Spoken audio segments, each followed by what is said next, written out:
Good evening, guys. Hope you're all well. Um, okay. Sorry, guys. I don't want to make this a long video. What I want to do is every day after the day, I want to go through the trades that we took and I want to reanalyze it and show you guys what the trades was that I took, and you guys can compare it with your trades and see if you were profitable. I'm going to show you if I were profitable, and we can learn from the mistakes that we make as well. So today's trades was pretty crazy. Could have gotten in a lot more opportunities, but because there was so many opportunities, I could have gotten in, you know, a lot more and made more profits. But I was very picky with my entries today, and it paid off because I literally got 100% today, no loss yet. So what I was looking for this morning, on the high time frame, I was waiting for this thing to pull up, retest, and come back all the way down to this area, because this is where I was looking for a buy. And the reason I was looking for a buy in this area was because if I draw my fib from the swing low to the swing high, I get that zone right there. Exactly. So this 61.8 to the retracement level.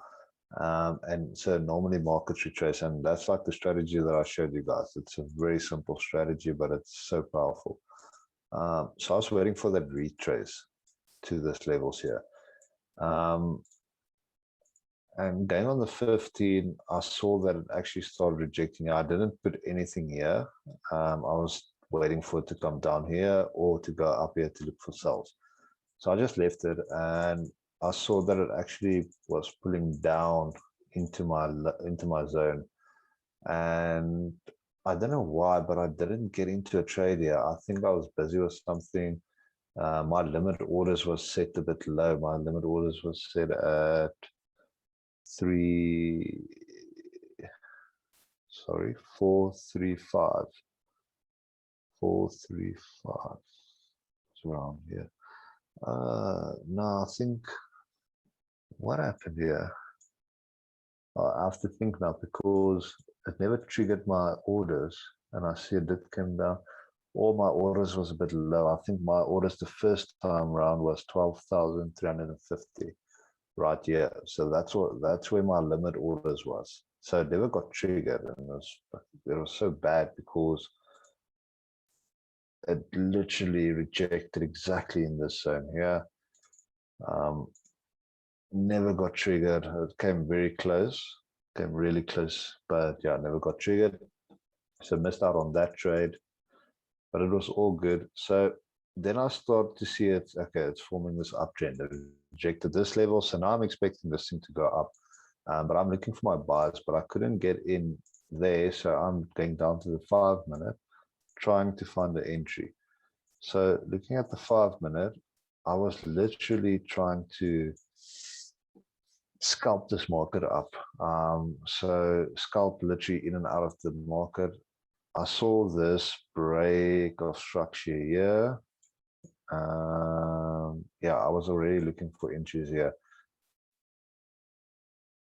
Okay, so what I did was put my fib from the swing low to the swing high.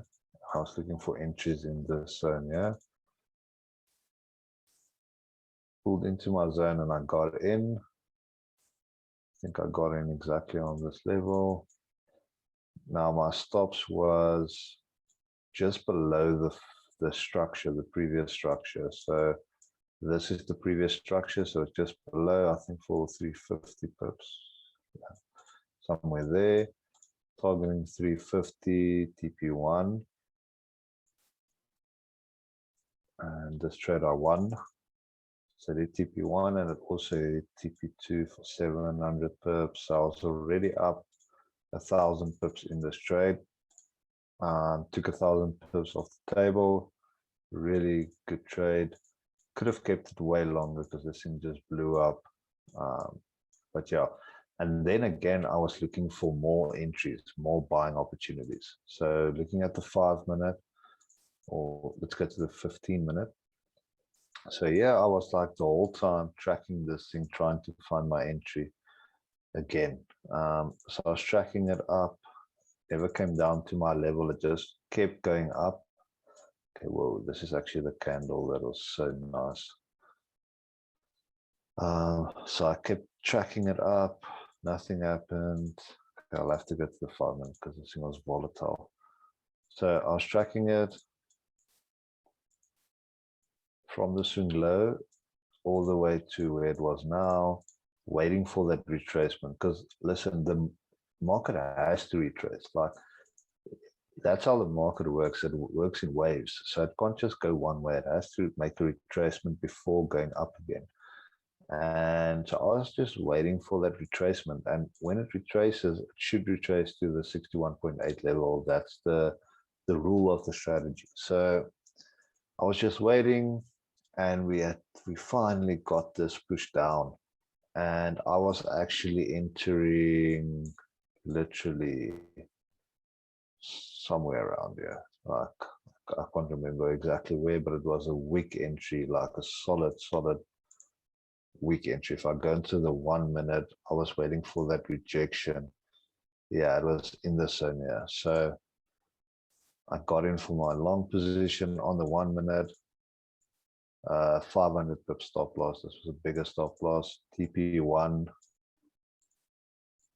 My TP1 was 500 pips. Okay. And literally this trade got hit in 1, 2, 3, 4 minutes. TP1. TP2 got it in 5, 6 minutes.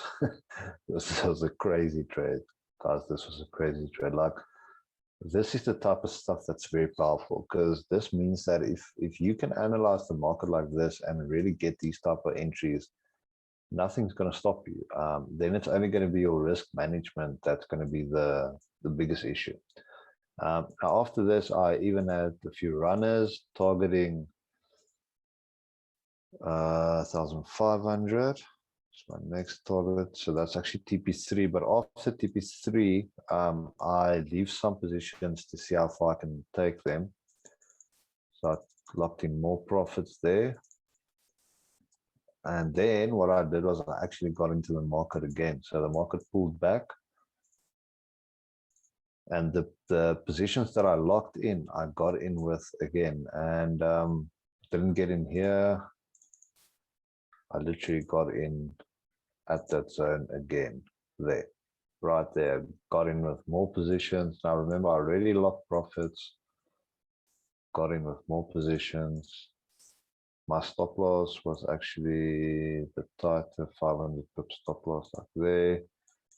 Again, I was targeting more to lock profits at 500 pips.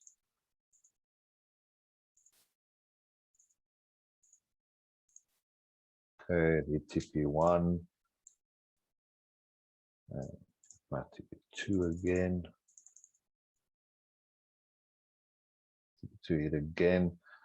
And then I think I had a few positions open, but like the positions that I had open now was literally just to see if it could have broken the structure. So I put my stops to break even. This one was totally out. This one still ran.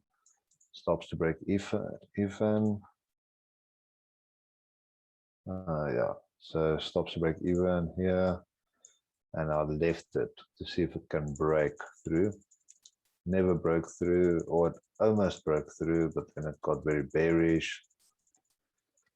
And it came down all the way again. Okay, this is not a 1 minute, but yeah, you get the idea. So it came back all the way, took me out again. So then I'm out of the market, but again, I locked in a lot of profits. And then I was waiting for, then a limit order got triggered at 12,500. So that's at this area, went up. I took some profits, locked in profits, came back down, took me out again. And then it dropped to where it is now. Well, not exactly where it is now, but it triggered my other limit order. And I'm not too sure where the market is now. Wow, it's literally going to take me out now. Damn, my first loss of the day. Maybe not. Maybe not. We might have some good luck here. Yeah, it's at the 12,400 level. Yeah, so we'll see what happens here. But if it takes me out here, I'm gonna lose 1,000 pips. But that's all good. Because if I lose 1,000 pips, like I already banked like more than 3,000, so it's more than enough. And yeah, this would be a stupid loss actually. The sell limit orders should actually not be valid anymore because the trend is changing. But we'll see what happens with this one. But hopefully you guys made some bank today, and hopefully you understand why I took the trade that I took. So yeah, please give me feedback and let me know.